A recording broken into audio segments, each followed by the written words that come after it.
Gusto mo bang ma-unlock ang 60,000 minutes views? Pwes, panoorin mo tong video na to para makakuha ka ng tips. Hello guys, good morning, good afternoon, and good evening po sa lahat. For today's video, ang daming taong nahihirapan po the 60,000 minutes views. Especially sa lahat po ng mga tao dyan, sa mga content creator, mga kagaya ko. Especially ako guys, ako na-monetize na ako.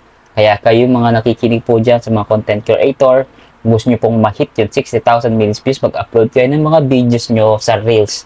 Positive yan, siguradong pag nag-viral yan, pasok na pasok sa 60,000 minutes views. Especially guys, in stream ads po ha. Ulitin ko po ha, ang in-stream ads guys, meron kang kailangan makakuha mo yung 5,000 followers at saka meron kang dapat 60,000 minutes views sa mga videos mo. Matik yan sa ads on Reels, sa Reels pala, sa Reels, sa videos mo, sa pag-live mo, yan kasama po yan lahat. Combine po yan lahat ha. At especially guys, meron ka dapat 5 active video. Okay? 5 active video. Kaya ang gawin nyo po guys, mag-focus kayo sa mga videos nyo na pag-upload ng mga Reels, pag-upload ng mga long video, pag-live, yan po yung mas maganda. Pero wag na po kayong umakyat guys. Kasi para hindi po kayo maapektuhan. Siyempre, maapektuhan sa paggawa ng mga content nyo. Kaya nga sabi ko po sa inyo, buha kayo ng content nyo na ikaka-viral nyo para ma-monetize ang in-stream ads nyo. Diba?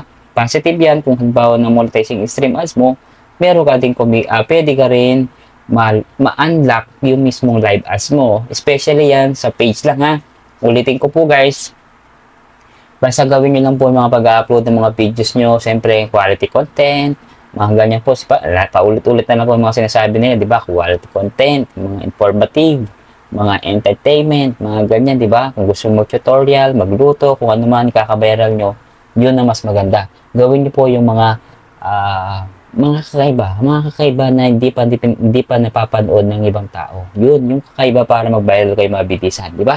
At least, papaano, tatatak yung mga pangalan nyo. Kapag nag-viral po kayo guys, siguradong tiba-tiba ka. Kaya ito po ang tips ko ha. Kumuha kayo ng mga content nyo. Sumunod kayo sa uso. Sumunod ka sa mga trending. Sumunod ka sa mga viral na video, viral na dance. Sigurado makukuha mo na agad ang 60,000 minute views. Diba? Ganun po yung ginawa ko guys. Kaya dati nung nagpa-viral ako, gumawa ko ng mga videos ko talaga para ikaka-viral ko. Maniwala kayo guys. Maniwala po kayo sa akin. Basta gumawa lang kayo ng content nyo. Okay? Okay, unulit po guys. Sana may natutunan kayo sa video na to guys. At pakishare nyo po at pakipollow nyo rin po for more tips, for more mga, alam niyo naman guys, yung aking video, mga videos si random video. Kaya maraming salamat po sa support. Ito po muli si Edward Lacsina, Kapogi ng Tarlac City. God bless.